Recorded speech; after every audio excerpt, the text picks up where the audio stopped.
facing the police every single day.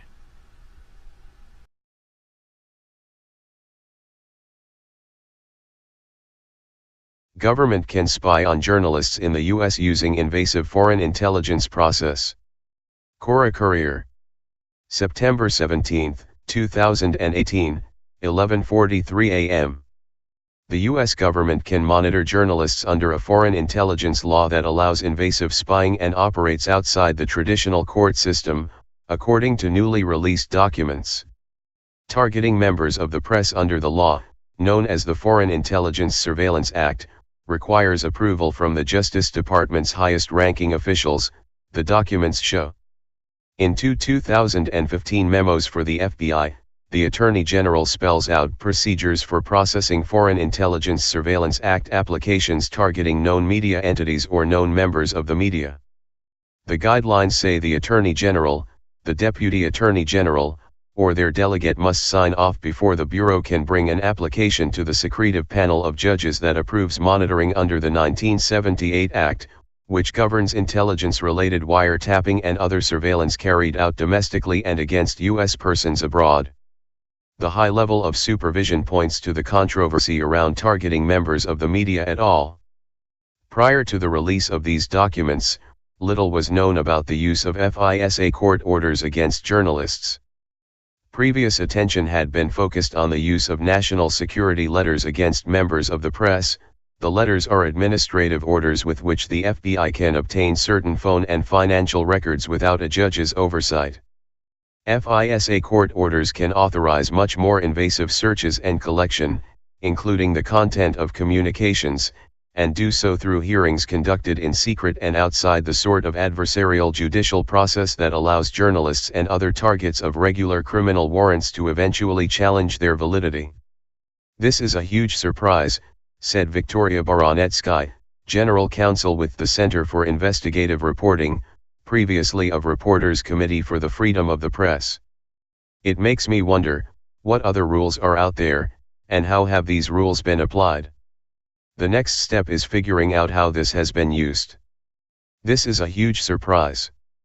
The documents were turned over by the Justice Department's Office of Information Policy to the Freedom of the Press Foundation and the Knight First Amendment Institute as part of an ongoing lawsuit seeking the Trump administration's rules for when and how the government can spy on journalists, including during leak investigations.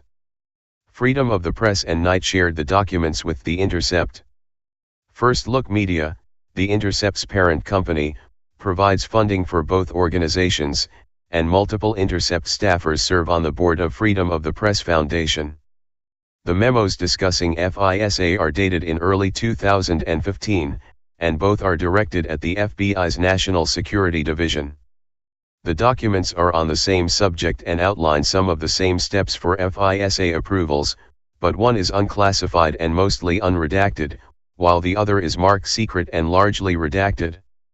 The rules apply to media entities or journalists who are thought to be agents of a foreign government, or, in some cases, are of interest under the broader standard that they possess foreign intelligence information. Jim Dempsey, a professor at Berkeley Law and a former member of the Privacy and Civil Liberties Oversight Board, an independent federal watchdog, said that the rules were a recognition that monitoring journalists poses special concerns and requires higher approval. I look on it as a positive, and something that the media should welcome. They apply to known media, not just U.S. media, he added. Certainly back in the Cold War era, certain Soviet media entities were in essence arms of the Soviet government, and there may have been reasons to target them in traditional spy versus spy context. And it's possible today that there are circumstances in which a person who works for a media entity is also an agent of a foreign power. Not every country lives by the rules of journalistic integrity that you might want. But Ramyakrishnan, a staff attorney with the Knight Institute, said that concerns remained. There's a lack of clarity on the circumstances when the government might consider a journalist an agent of a foreign power, said Krishnan. Think about WikiLeaks, the government has said they are an intelligence operation. Hannah Blockweba, a professor at Drexel University, said that a probable example would be surveillance of reporters who are working for somewhere like RT, the state-funded Russian television network, and as a consequence, anyone who is talking to reporters for RT. The reporters are probably conscious they are subject to surveillance, but their sources might not be. The guidelines, at least in the unredacted portions, do not say how to handle the information that is gathered or how to mitigate the risk of exposing journalists' sources and sensitive information unrelated to an investigation, although they would be subject to minimization procedures if they pertain to a U.S. person, Dempsey noted. There is no requirement that the journalist be notified that their records were sought. The unredacted guidelines also do not discuss the scenario in which a journalist themselves might not be the target, but where surveillance is likely to reveal journalists' communications with the target. Journalists merely by being contacted by a FISA target might be subject to monitoring. These guidelines, as far as we can tell, don't contemplate that situation or add any additional protections, said Krishnan. Targeting journalists for surveillance, especially when trying to determine their sources, has historically been limited by First Amendment concerns. In 2015, after it emerged that the Obama administration had secretly seized phone records from the Associated Press and named a Fox News reporter as a co-conspirator in a leak case, former Attorney General Eric Holder instituted new guidelines that made the targeting of journalists in criminal cases a last resort, and said that the Justice Department ordinarily needed to notify journalists when their records were seized. The guidelines still worried advocates, however, because they left room for the use of national security letters. In 2016, The Intercept obtained 2013 guidelines that showed that national security letters involving the media required only 2 extra layers of sign-off. The Justice Department has since said that the FBI does not currently use the letters against journalists for leak investigations, but it's not clear how often they've been used in the past, or in other contexts.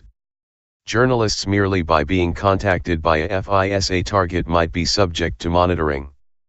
Through an earlier Freedom of Information Act request, the Freedom of the Press Foundation obtained emails referencing a FISA portion of FBI guidelines for handling the press, but that glancing mention was the only clue that FISA could be used against journalists. Many journalists already worried that their calls and emails were likely to be swept up in dragnet acquisition of overseas communications authorized under a controversial provision of FISA, added in 2008, that allows intelligence agencies to acquire large quantities of electronic communications without obtaining individualized warrants for each target. Journalists could become entangled in such collection since many of them likely communicate with people who meet the broad definition of possessing foreign intelligence information, which could include information on foreign affairs. That concern applied to journalists based in the United States, or U.S. citizens, who might have their end of a conversation picked up incidentally under the FISA provision. Such incidental collection can then be tapped by domestic law enforcement for use against Americans in so-called backdoor searches. But the issue resonated even more with foreign journalists based overseas who could be spied on without triggering constitutional restraints.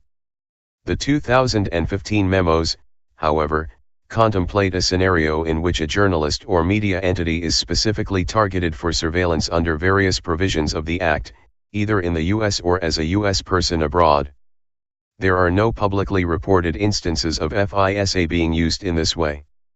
Join our newsletter. Original reporting. Fearless journalism. Delivered to you. I'm in.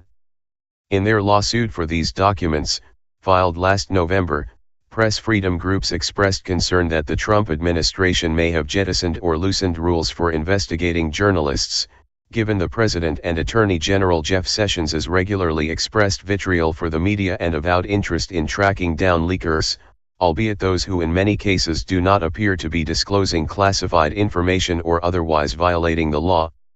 Sessions has brought 3 prosecutions under the Espionage Act for leaks to the media, 2 against individuals accused of providing information to The Intercept, and in another leak case, seized years of email and phone records from New York Times reporter Ali Watkins.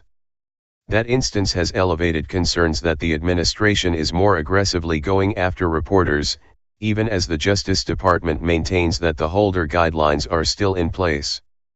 It is probably easier and quicker for the government to use traditional law enforcement tools, rather than FISA, to go after leakers, said Blockweba, especially since officials would not want to disclose intelligence methods if a case went to court.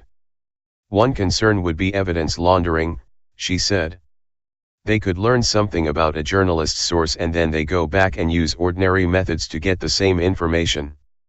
The Justice Department and the FBI both declined to comment on the guidelines, including about whether they had been revised since 2015, how often FISA applications concerning journalists were made, and whether FISA warrants could be used in leak investigations.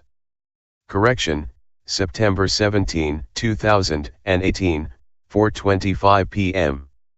A quote from Hannah Blockweba has been amended to reflect that she said evidence laundering, not evidence wandering.